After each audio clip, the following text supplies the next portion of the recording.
you all for joining. We're all so happy to be here.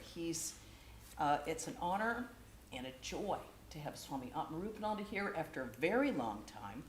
He has broken many barriers in his life, and the most notable right at this particular moment is that he is the first Western-born monk to head a center of the Ramakrishna order.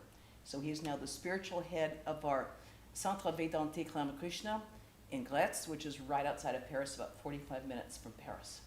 So he has been there since 2022. He joined the order in 1969, and he has, you discovered Vedanta when you were a teenager, correct? Yes, that's correct. And I believe you were in Sweden at the time? Yes. Where he was a junior abroad, correct? And of course picked up Swedish. He's a natural linguist. He's very fluent in of course, French, Spanish, English, Swedish. He is an excellent Sanskritist. But so he was joined in our Chicago center. After Chicago, he was posted to India, and I believe you were there for over 7 years? A total of 14 years. So for one time 7 years. One time 7 years. And then after that, you were posted to the Vedanta Society of Southern California? Yes. Where he was at Chubuco for some time, and then was our head of San Diego. He was our San Diego center for a very long time. From San Diego, he became the founding starter of our Vivekananda Retreat Center in Ridgely, and was responsible for doing the inauguration and the starting up, and that was very difficult work. And he was there for quite a long time when he was called back to India to work on the complete works of Swami Vivekananda. And you were there for another 7 years? 5 years? Almost 6. Yeah. Five plus. And during that time, he spoke nothing but Bengali. Not a word but Bengali. A few English words here and there. Yes, but you didn't say them out loud, did you? No. Only in thought. From there, he went back to the United States, and you were posted at that point in Houston? Yes, back to Houston. Houston. And he was in Houston, where he thought he would spend the remainder of his days, and he started up a beautiful retreat center. But then he was called to become the head of our Gretz Center, and was given all of 7 to 10 days notice that he had to go to Gretz and become the head of that center. Surprise! Just as they were inaugurating the retreat center. Such lovely timing. So he has done tremendous work in our Gretz Center. He travels around the world and has been doing so for decades, giving lectures, leading retreats. He's a renowned speaker. He's also a writer. He did an introductory book on Vedanta, which I believe is being reprinted by now by Vedanta Press. Being reprinted. Yeah, reprinted. And he's done another one, Advaita Makaranda? Yeah. Okay. So those are also available in our bookstore. So I am heartily welcome you to enjoy this wonderful experience, and please join us for the potluck after we have a little Vespers and a short meditation. Thank you. Thank you, sister. But I'm not sure who you were talking about. That doesn't sound like me. We're all creatures of habit, and some of us more than others. So I'll start with a prayer, because otherwise I can't start. It's like trying to recite a poem starting in the middle. You have to start at the beginning, and if you lose your way, you have to start again at the beginning. So in order to get started, I'll begin with the chant. Om yo brahmanam vidadhati purvam yo vai vedangscha prahinoti tasmai tam hadevam atmabuddhi prakasham mumukshur vai sharanamaham prapadye. Om Shanti Shanti Shanti Harihi Om. We who seek liberation take refuge in that infinite light which illuminates the hearts of all, which is the source of the Creator Himself, and which is the repository of infinite knowledge known as Veda. Om, peace, peace, peace be unto us all. And Mother is reminding me to turn off my cell phone. I once, when cell phones were still fairly new, I was once at a public event where there were a number of dignitaries on the dais, and there was an announcement at the beginning that everyone should turn off their cell phone. And then suddenly, in the middle of this solemn interreligious ceremony, there was a phone that went off, and it was the Archbishop's telephone. That was. So this is my karma for laughing. So today, first of all, let me say I'm very happy to be here, thanks to Rajaprana, whom I've known for many years, since 1982, beginning of 1982, when I met her here in Santa Barbara, just after I had come to Southern California for the first time.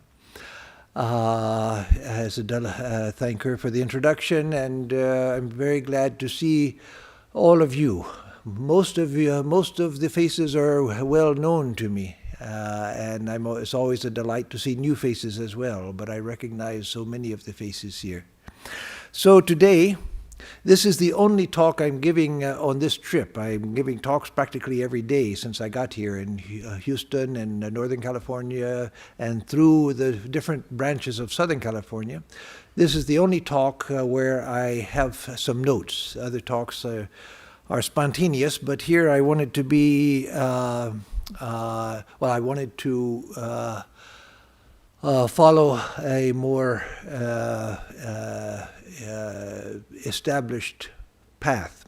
And what I'm going to speak about is all within time is story. Everything within time is story. I don't know how interesting it'll be, but to me the subject was interesting, and so at least I will be entertained. So there are many types of stories. There's history, which tells the story of what happened in time, through time. There are fairy tales and fables. There are Aesop's fables. There's the Bible. There's the Veda. There's poetry, which tells stories. There is mythology, which contains the stories of mythic beings, some of them with a historical core, but with a mythological development. There are novels. There's nonfiction as well, which tells stories about that which is concrete. Poetry tells stories, even a haiku, a very short form of Japanese poetry, which you all know, that also tells a story. An example, which is not a haiku in English, but it is in Japanese, a bass picks insects off of the moon. That itself tells a story. A bass, the fish, a bass, picks insects off of the moon. A haiku has to tell where and when it takes place. And so it takes place in a pool or a pond. And it takes place in summer when the insects are out. And the bass and there also has to present an apparent contradiction. And so the moon, which is so distant, and yet the bass sees the moon on the surface of the water, and it picks the insects off of the moon, off of the surface of the water. That also tells a story. Alice in Wonderland tells a story also, a beautiful story of nonsense.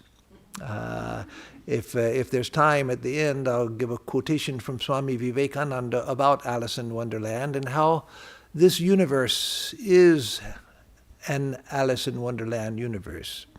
A universe of apparent meaning, but from a higher standpoint, the meaning disappears. Not that all meaning disappears completely, but the meaning out here disappears, and one finds that the meaning was always right here, not in the outward circumstances. A joke is a story. Why did the chicken cross the road? That's inquiring into the reasons why the chicken crossed the road. The chicken crossing the road is itself a story. And with why did the chicken cross the road, we enter into philosophy. Why did the chicken do it? Religion is made of stories. Religions are made of stories. There are the stories that express the religion, the story of great prophets and incarnations and deities, the story of creation, the mythologies of religions. And even ritual is concretized story. A ritual tells a story in itself through actions, through symbolic actions. The puja that we do here every day, it tells a story. The Mass, the Christian Mass, tells a story. So everything is story. Music also is a story. Ray Charles, whom we all know, Ray Charles famously said that he loved country music because the songs in country music tell a story. And even instrumental music can tell a story, or does tell a story, whether it's in verbalizable forms or not. It does tell a story, instrumental music. There's the development of a song. And then there's music. It's hard to call it a song. It's a beautiful, complex piece of music, but pieces like Peter and the Wolf, or the Nutcracker Suite, where actually the music itself, without words, tells a story and the development of the story. And then pieces like the Four Seasons of Vivaldi or the Four Seasons of Paul Winter, the pianist. They tell a story. As you listen to it, you're carried along with the story of the music. And then there are, again, like Alice in Wonderland, there are the absurd stories. Like the song of Don McLean, "Bye Bye Miss American Pie," drove my Chevy to the levee, but the levee was dry. And many people have tried to make sense out of the song, but the composer himself said, no, it was nonsense. And then one of the songs from the 60s, which was always one of my favorites, and which I was glad to see I was not alone, because a number of years ago a study came out that it was the most selected song from jukeboxes, when there were jukeboxes, and that was A Whiter Shade of Pale by Procol Harum. That also is nonsense, and yet how the mind tries to make meaning out of it is a wonderful thing to see when you listen to a song like that, either one of those two I mentioned, and the mind tries to fit these incongruous things together. The authors, the composers themselves said that they were just associations of ideas, meaningless associations of ideas, and yet the mind tries to find meaning there. That is, it composes a story as it listens to the music. Our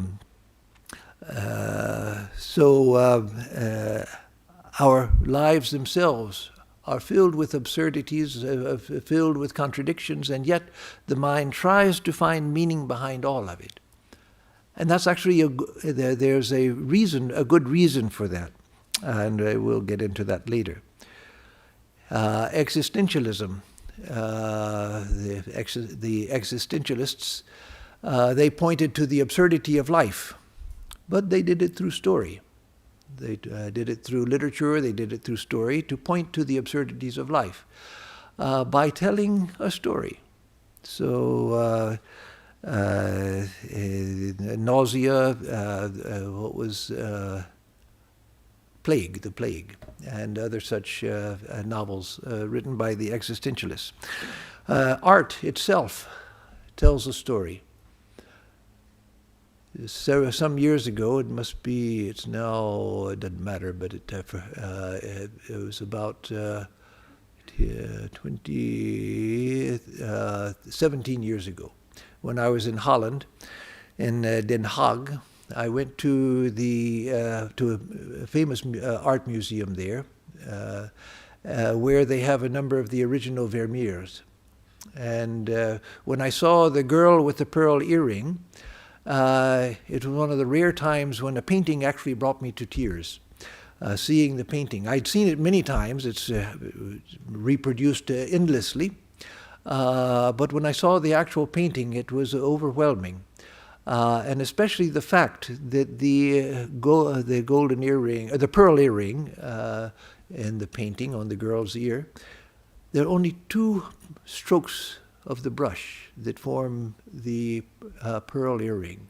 2 strokes. That's all. That's all. Just these 2 strokes. And yet the strokes were perfect. And the painting comes alive. The girl is alive. The earring is a pearl. There's a pearl there, luminescent. Only 2 strokes. And yes, it doesn't tell a story, and yet a story is embedded in the painting. So with the Mona Lisa, how many people have tried to figure out who the Mona Lisa is and what her smile means, what her smile indicates. So art also tells a story. Everything tells a story. Then when we come to subjects removed from the arts, like economics, what is it called? The dreadful science, or the something like that? The dreary science, or something like that. The dreary science.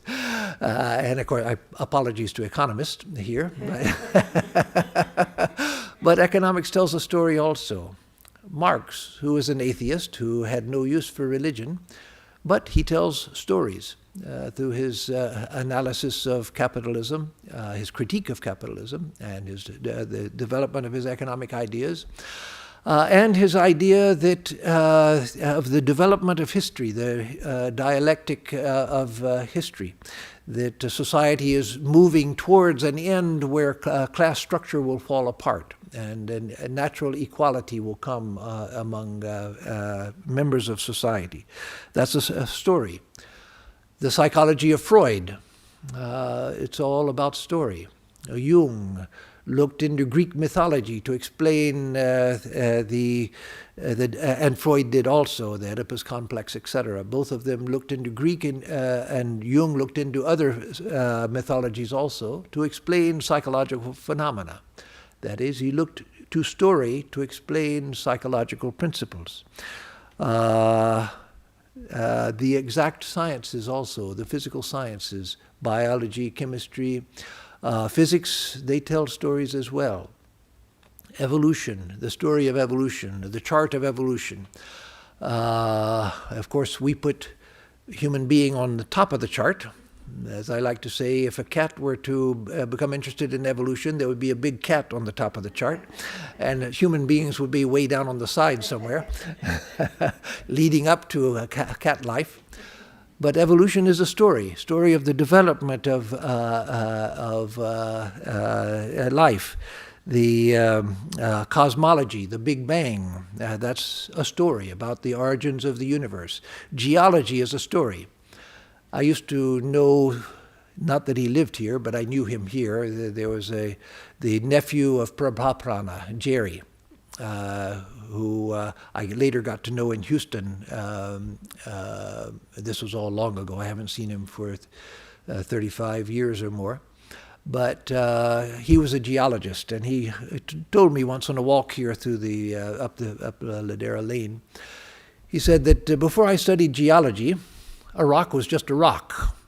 But after studying geology, now a rock tells a whole story of millions and billions of years. I see a rock, and the whole story of the Earth's development is told there just in a simple rock. Story, geology. Rocks tell stories as well. Nuclear physics tells stories. Even if you trace a photon, everyone has probably seen, some of you may remember, others may not remember, but seen pictures where a single photon, the path of a single photon is traced on a photographic plate. You just see a line of the photon, the movement of the photon. That also tells a story. Not extremely interesting, unless you're unless you're really into photons, but it does tell a story. The movement of the photon, the refraction of light. Everything tells a story in the sciences, in the arts. So, what is a story? What is a story? Generally, a story has characters. Often humans. They can be animals. They can be a photon. But there are the elements of a story are characters, the context of the story, the where and the when of the story, the path that is followed through time and space of the characters, and then there's often a conflict and the resolution of the conflict. If you want an interesting story, you need conflict and the resolution. The path of a photon doesn't involve too much conflict nor too much resolution, but an interesting story does. And that's why even in economics or in psychology, you have all of these elements, including the conflict and the resolution of the conflict. So in general, speaking in the broadest terms, a story involves time, place, which means space, and causation. Time, space, and causation are the elements of story. Stories begin once there was a time. There was once a king in a kingdom far, far away. There was once a prince, a handsome prince who had been changed into a frog by a wicked witch. So you have time, space, and causation. The prince has been changed into a frog. So a story follows causation through time and space, the three elements of all experience.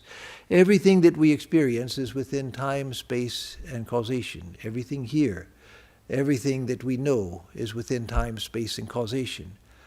And that's why we can't understand, and no one can understand Brahman, because Brahman is beyond time, space, and causation.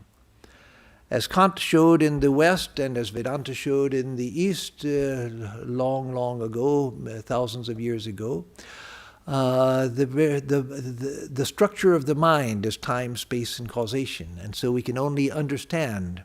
Understanding itself is in terms of time, space, and causation. And that is Maya. So everything within time is story, because everything within Maya is story. Everything within Maya is time, space, and causation. Happenings through time, development through time, in space, where time takes place within space, and the causation, what leads to what. So Brahman is the only thing which is outside of time, space, and causation. Brahman is the only thing which has no story. Brahman is the reality itself in itself. In Brahman there's no story, in Brahman there's no world, in Brahman there are no people, there are no relationships, there are no concepts.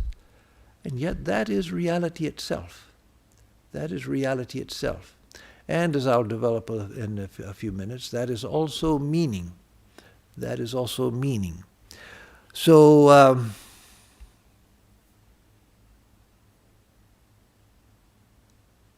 again, as I said, literature, the arts tell stories, history tells story, religion tells story, the sciences tell story, everything is story, and our life is nothing but story. Our life is made up of stories.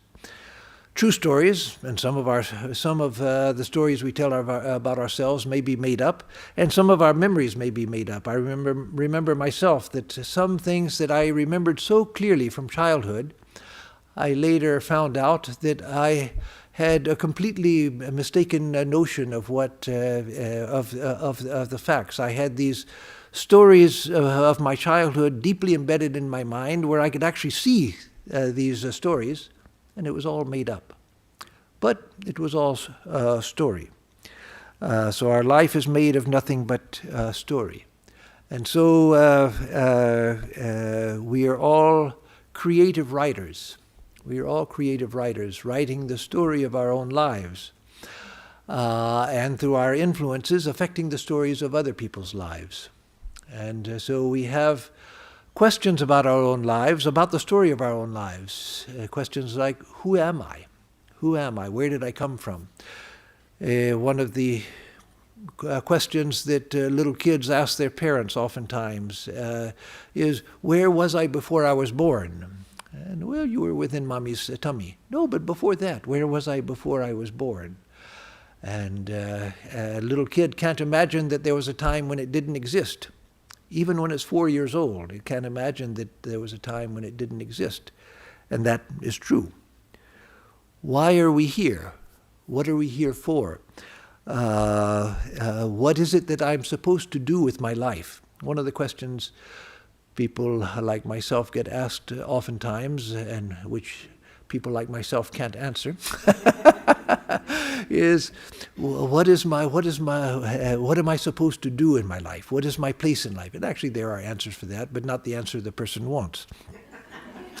They want, you're supposed to be in this place doing this thing for this reason, and usually they want something grandiose. You're supposed to be the President of the United States, or you're supposed to be a king or a queen, or you're supposed to be some great scientist or something. There are answers to those questions, and they're simple answers and sufficient answers, good answers. It's just that if we are thinking that I'm supposed to be rich and famous, most of us aren't. So we all want a sense of meaning in life. It's not enough to have stories, but we want a sense of meaning. Why? Why am I here? Why do I have the experiences that I have? Why is my life like this? Why do I confront the problems that I have to face? Why did this person that was so important to me and beloved to me die young? Why do I have a chronic illness, and so forth? We all want to know why.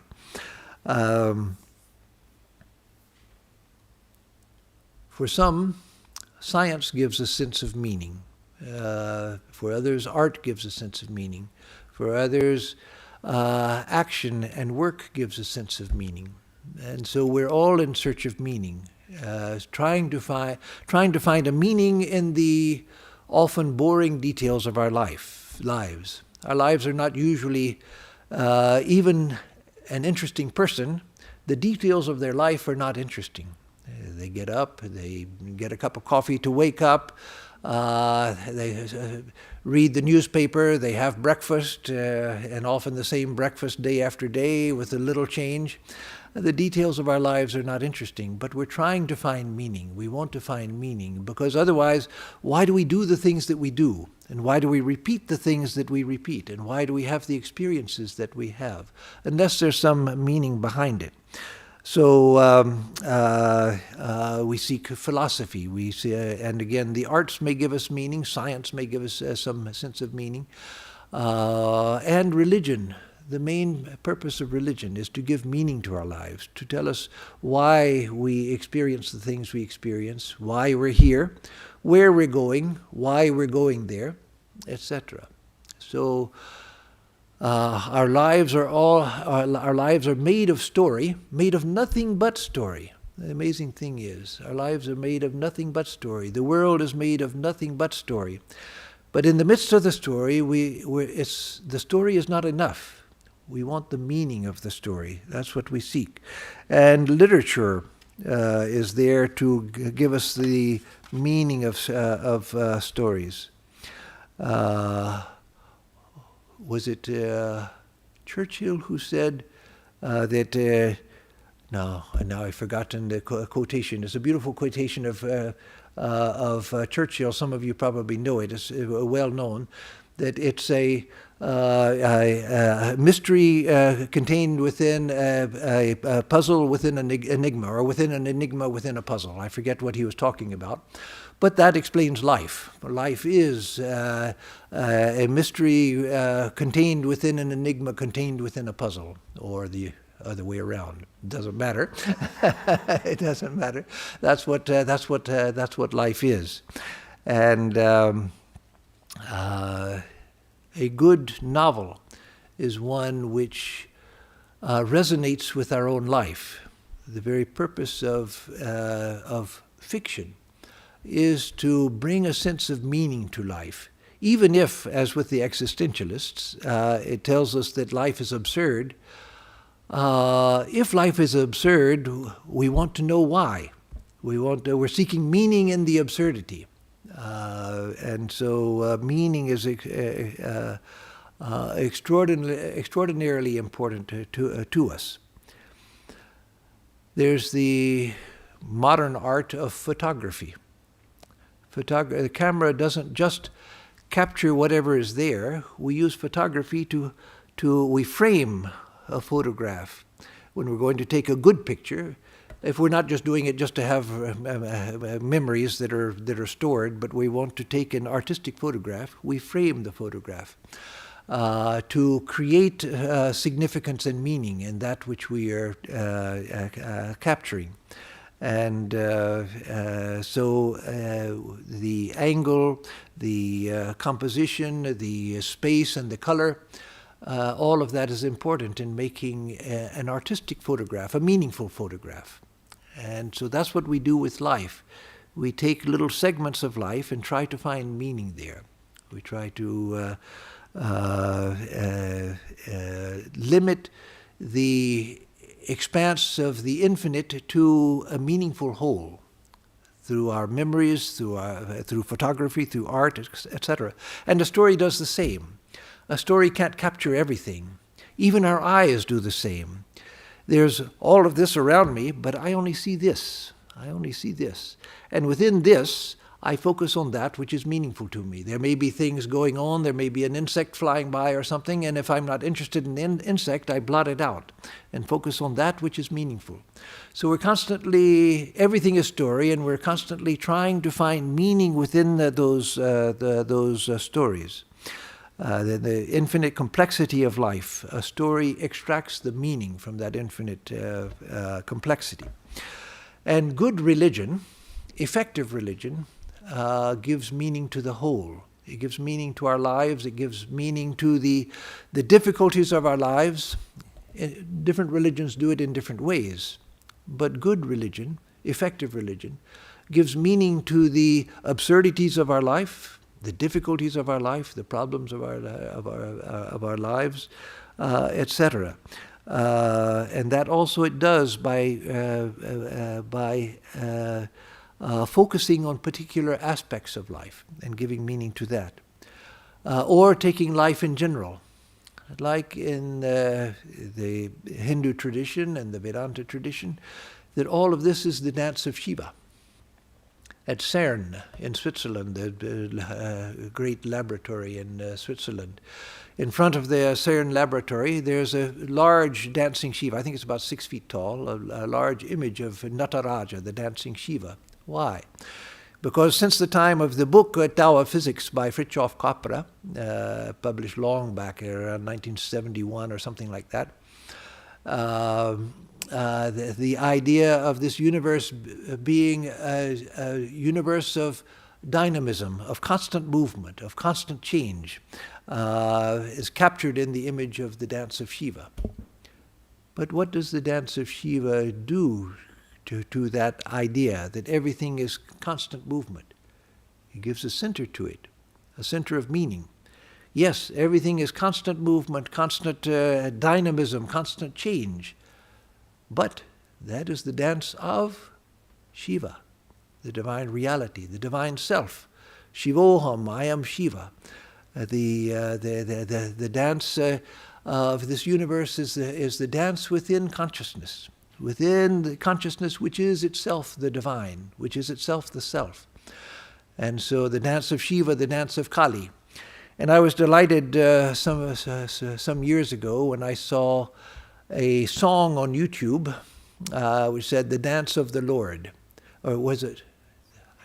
I can't remember the exact name of the song now, but it was something like "The Dance of the Lord." It was a general term, and I thought, oh, this must be a song about Shiva Nataraja.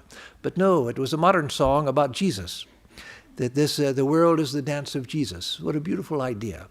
So much of Christianity is somber and very, very serious, and there's a very strong tragic element in Christianity. But this idea that the universe is the dance of Shiva, suddenly the whole thing is uplifted and lightened. It's a beautiful song, by the way. I wish I could remember the actual name of it. Some of you may know it. So our lives, again, our story. Our own lives are story. And we are the creative writers and the editors of our lives. Through our memories, our selective memories, we edit our own lives, remember that which we want to remember. Sometimes, oftentimes, we remember things that we wish we could forget, and we try to forget it. That's a part of the editing process. And spiritual life is becoming a conscious creative writer. Yoga means becoming yoga in this, not in the sense of the postures and all of that. That's part of yoga, a good part of yoga, but that's not what I mean by yoga. I mean as a spiritual path. Yoga as a spiritual path means becoming conscious writers of our own life, of our own lives. We are the creators of our own lives. That's the significance of the law of karma. It's not a law that everything is static and we're the slaves of karma. Yes, the experiences I'm having now are coming to me because of my past actions. But my past actions, which I take responsibility for, and I experience the results of those actions. But in the midst of experiencing the results of those actions, I have the freedom to move forward in a new direction. I have the freedom to move forward in a new direction. That's the significance of karma. Karma should not be seen as something static. Nor, and I'm going off on a tangent, I never met the tangent which I didn't love to go off on, and so I'll try to come back. There's a gross misunderstanding of the law of karma, both in India as well as in the rest of the world. And that is, even in India, karma is primarily seen as reward and punishment. Do something good, you get a chocolate. Do something bad, you get a spanking. And that's karma. And the things that you suffer, it's because you were a bad boy or a bad girl, and you've got to suffer for it. No, the reward and punishment of karma, it may be there, but that's the least important part. The important part is that karma is a mechanism for learning. Through my actions, the universe reflects back to me the nature of my actions. And from that, I have the possibility. Most people don't do it because they either don't know to do it or don't care to do it. But I have the chance to learn from the experiences I have. Every experience that comes to me is meaningful. Every experience that comes to me is made for me. Each one of us doesn't live in a random, impersonal universe. Each one of us lives in an extremely personal universe where every experience that comes to me is made for me and brought to me by me. The universe reflects back to me what I have been, and I have a chance to remake myself, to rewrite the story of my life, to redirect the story of my life. And so yoga, the spiritual life, is learning to be a creative writer, rewriting the story of my life, redirecting the story of my life through the dynamism of karma. The karma brings me the results. The universe reflects back to me that which I am. When at the beginning of my spiritual life, and maybe even before, but I think it was at the beginning of spiritual life, which was a few months ago, I came across the image that this universe is our mirror. It is. Each one of us has a personal universe. Each one of us has our own universe of experience. My experiences aren't yours. Yours aren't mine. Yes, they're threads of commonality, but the experiences I go through may have commonality with your experiences, but they're not your experiences. And so this universe is a mirror to each one of us, which is showing us who we are, but also giving us the infinite possibility of who we can become. And so learning to see my own story in the mirror of the universe, and there finding a sense, finding meaning in my life. You all know or I shouldn't assume that, but many of you know the idea in Vedanta of the 5 koshas, or the 5 bodies, the 5 levels of our experience. There's the physical body, which is part of the physical universe. My body is just a whirlpool in the ocean of cosmic matter with which I'm identified. And then there's the body of prana, the body of energy. And when the body of energy begins to awaken within us, it's always active within everyone or we would be dead.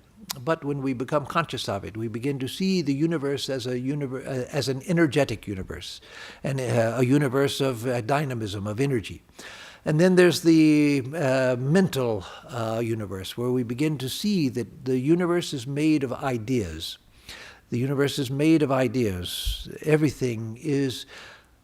When I first came across that idea, again at the beginning of my spiritual life, my study of Vedanta, I thought everything's a universe of ideas. That somehow I know that there's something important there, but I couldn't figure out what it meant. I thought, when you get to that level, do you see words instead of things? Oh no, it doesn't mean that. It means that just as in dream, when you wake up from a dream, you see that, oh, that was just a mental creation.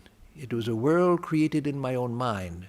So when one rises to the level of the mental sheath, the lower mind, one begins to see that everything is like a dream. They're all forms made of mentality. Everything is just an idea in that sense. Everything is made of mind.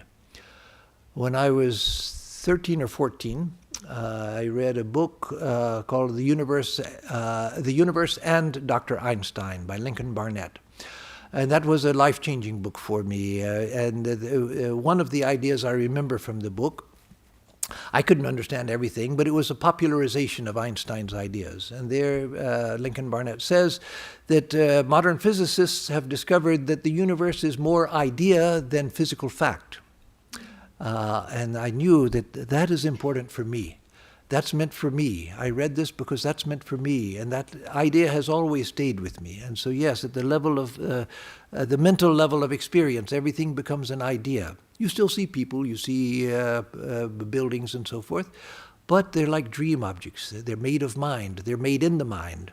The cosmic mind, yes. Not my little personal mind, but in the cosmic mind. But they are dream objects, dreamed in the cosmic mind, and that's why they have stability. But then there's the level, and all of this is just tracing these levels of experiences coming to the Vijnanamaya Kosha, the level of intelligence. If the level of intelligence begins to awaken within us, we begin to see intelligence everywhere, meaning everywhere, meaning everywhere. Everything is meaningful. And you can see this intellectually, we can see it conceptually, even before we have risen to that level, that language is meaningful. We hear words, and if we know the language, we understand what they mean. We hear music, and we have a sense of meaning from that. We see art, and there's a sense of meaning. But even noise, you hear a lawnmower, there's intelligence there. That's giving you information. You may not be interested in it. The noise may be just a botheration, but it's giving you information. You listen to a machine and you begin to hear, if you're a mechanic, you begin to hear in the noise of the machine problems that may be there in the mechanism, because it's giving you information. It's intelligence. Everything in the universe is filled with intelligence. When that level comes, begins to awaken within us, we begin to feel that everything is meaningful. Everything is meaningful. But there's a level beyond that. We begin to see that meaning is here. Meaning is the self. Meaning is Brahman. Meaning is who I am. It's the mind which projects meaning into things, which reads meaning into things. Just as I said, when we try to find meaning drove my Chevy to the levee, but the levee was dry.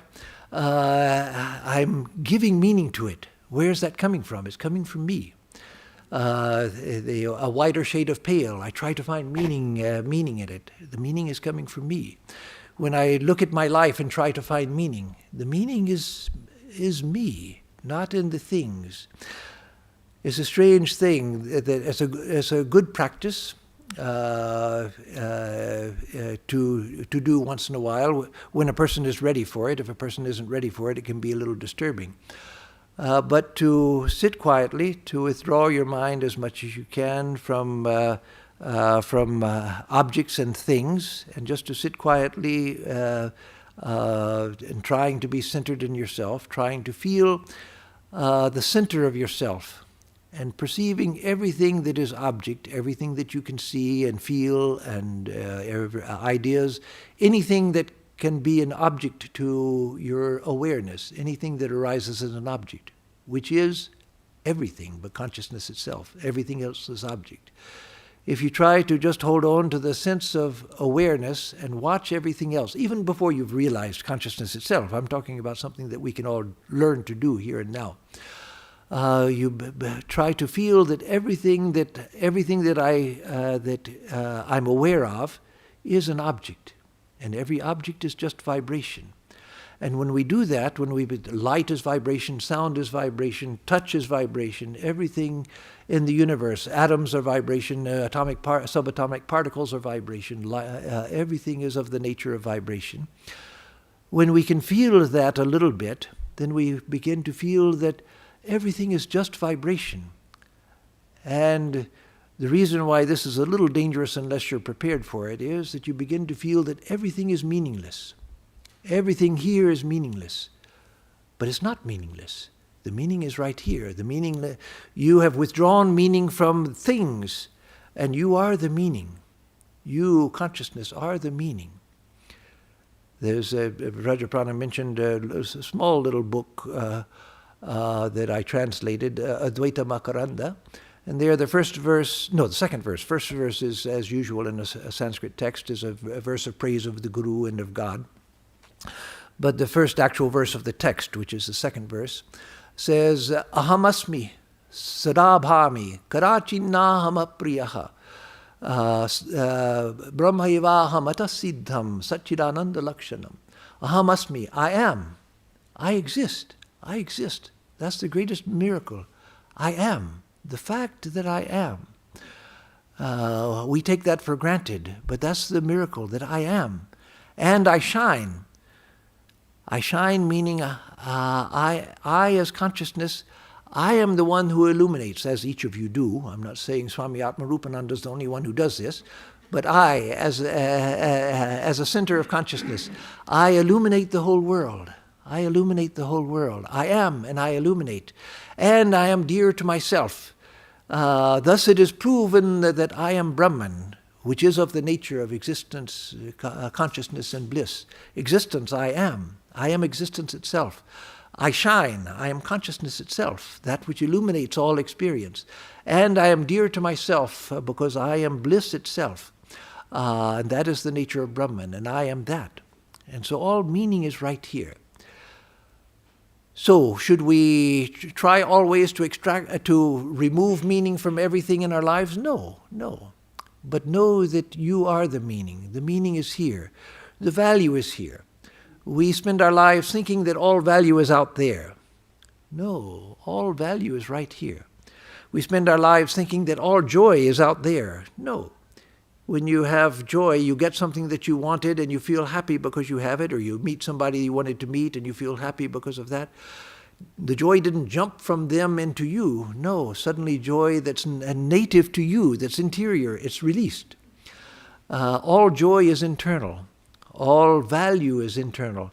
As Swami Vivekananda said, all knowledge is internal. We go to school and think that the teacher is going to pour knowledge into our heads. No, the teacher stimulates our own minds, and we discover things for ourselves. Knowledge is an internal discovery. All knowledge is here. All value is here. All joy is here. And all meaning is here, because meaning is the reality itself. Meaning is reality itself. But when we experience the world, the dance of Shiva, we project that meaning out, and that's fine. That's fine as long as we're conscious of what we're doing. When Shiva, the image of Shiva as the dancing Shiva and the stationary Shiva is a beautiful image. The same for the image of Kali, or it could be the image of Jesus, or whatever divine image of the divine. But Shiva, when he's in meditation, everything is still, perfect stillness, perfect still. Here, everything is in movement, but there, it's perfect stillness, perfect quiet. But it's a quiet and a stillness which is infinite in its extent. infinite, without any limitation. It's not a small, enclosed tranquility. It is existence itself has become still. There's a beautiful verse in the Upanishads, which in the Chandogya Upanishad, it's not a verse, it's prose, but it says, the mountains are as if in meditation. The sky is as if in meditation. The earth is as if in meditation. Dhyayativa prithivi. The earth is as if meditating. So when one comes close to feeling an inner tranquility, one begins to see that everything is made of tranquility. Because the universe that I perceive within me, not outside. I perceive all beings within myself and myself within all beings. And so all meaning is right here. If we become deeply convinced of that, and if we can begin to feel it even a little bit, that value, meaning, not in the ego, but behind the ego, within the higher self, which includes everyone, which excludes nothing and no one, then we begin to feel that, yes, all I have to do is even the discovery of God, the realization of God, is here. Those great saints, the devotional saints who realized God, where did they realize God? Within themselves. God is the divine object, who is a strange type of object, because God is the divine object who is the subject of our own subjectivity, the inner self, that which we are. And so when we begin to understand that meaning, value, truth, joy, all is right here, then yes, I still have external experiences because I'm still in the body, I still do things and so forth. But I begin to feel that this is where I go to find peace. This is where I go to find tranquility. This is where I go to find meaning. If I have a mantra, Ramana Maharshi was a great exponent of the path of knowledge, but for people who came to him who had been initiated, if he knew it, he would tell them, practice your mantra. You are the mantra. The mantra is the self. And we begin to feel that the mantra, within the mantra is reality itself. The mantra is not just a sound, it's not just a word, it's not just a phrase. The mantra is reality itself. And so we begin to seek within the mantra. We begin, when teachers tell us to look within, we begin to actually feel that, yes, there is a within me. I am here. I am. Je suis. I am. I am the self. I am consciousness. But I begin to feel that there's an internal, that I am internal. And I begin to feel that I can withdraw into that which I really am. Not by excluding everything else, but it's a natural process of going deeper into myself. But I begin to feel that I'm not leaving other things, I'm going deeper into the heart of reality. So there is where I find meaning, there is where I find joy, there is where I find tranquility, there is where I find truth. And that is within each one of us. And that is the goal of Vedanta. So let me conclude by reading a passage from Swamiji, from one of his lectures. I told you that I would had something from him about Alice in Wonderland. All of you have probably read Alice in Wonderland. It is the most wonderful book for children that has been written in this century. When I read it, I was delighted. It was always in my mind to write that sort of a book for children. What pleased me most in it was what you think most incongruous, that there is no connection there between the things that happen in the Alice in Wonderland. One idea comes and jumps into another without any connection. When you were children, you thought that the most wonderful connection. Yes, remember when you were children, if you heard the Alice in Wonderland read to you, or if you saw the film of Alice in Wonderland, the early films of Alice in Wonderland.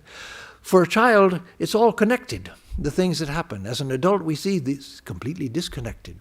But for a child, the child makes connections, but the connection comes from here. When you were children, you thought that the most wonderful connection. So this man, Lewis Carroll, as he was known, brought back his thoughts of childhood, which were perfectly connected to him as a child, and composed this book for children. And all these books which men write, trying to make children swallow their own ideas as men, are nonsense. We too are grown-up children, that is all. The world is the same unconnected thing. Alice in Wonderland, this is an Alice in Wonderland world, with no connection whatever. When we see things happen a number of times in a certain sequence, we call it cause and effect, and say that the thing will happen again, and thus it begins to make sense to us. When this dream changes, this that we're seeing now, when this dream changes, another dream will seem quite as connected as this. When we dream at night, the things we see all seem to be connected in the dream. During the dream, we never think they are incongruous. It is only when we wake that we see the want of connection in our dreams. When we wake from this dream of life, of the world, and compare it with the reality, it will be found all incongruous nonsense, a mass of incongruity passing before us. We do not know whence or whither, but we know it will end, and this is called Maya. So when we get there, there's no fear by the withdrawal of meaning from within the world, because the world continues to dance within the world of meaning which I am, and which is God. Again, not the ego, but the real I am, the cosmic I am. We are the I am, the sense I am, but there's only one I am, and that I am is I am of God. As God says to Moses in the Jewish Bible, I am that I am. And rabbis have many different interpretations of it, but one interpretation, and a legitimate interpretation, and I don't say that as a Hebrew scholar because I'm not, but having spoken to many rabbis. One legitimate interpretation is, I am the I am. I am the I am. And I am the I am. I am, and I know that I am, and I sense that I am, and I am the sense that I am. But that I am is the cosmic I am. The whole universe says I am. Every being says I am. The dog going, woof, woof, is saying I am, look at me. Meow, meow, I am, says the cat. All the animals are saying I am. The plants are saying I am. And even a rock, when it presents itself to my consciousness, is saying, here I am, I, the rock, here I am. Everything in the universe is saying I am. And each one of us is the I am, because there's only one I am, God, who says, I am I am that I am. And so there we find the ultimate meaning. And our lives have meaning because we're moving towards that. It's that which gives our lives meaning now, because we're all moving towards that. The whole of evolution, the whole of cosmic development is moving towards that, because we can never completely forget that we're one with God. So with that, I will close, and I'll give a closing chant. Om madhuvatarithayate madhuksharanti sindhavaha madhvirnasantvoshathihi madhunaktamutoshasi madhumatparthivagum rajaha madhudyorastu nafpita madhumanno vanaspatir madhumagum astu suryaha madhvirgavo bhavantunaha. Om madhu, om madhu, om madhu. For us who seek the truth, may the winds blow sweetly, may the rivers flow sweetly, may the herbs yield us sweetness. Sweet be the night and the break of day. Sweet be the very dust of the earth. May the heavens pour forth sweetness upon us. May the trees, lords of the forest, bear us sweetness. May the sun shed its sweetness upon us. May all the directions pour forth sweetness. Om, sweetness, sweetness, sweetness.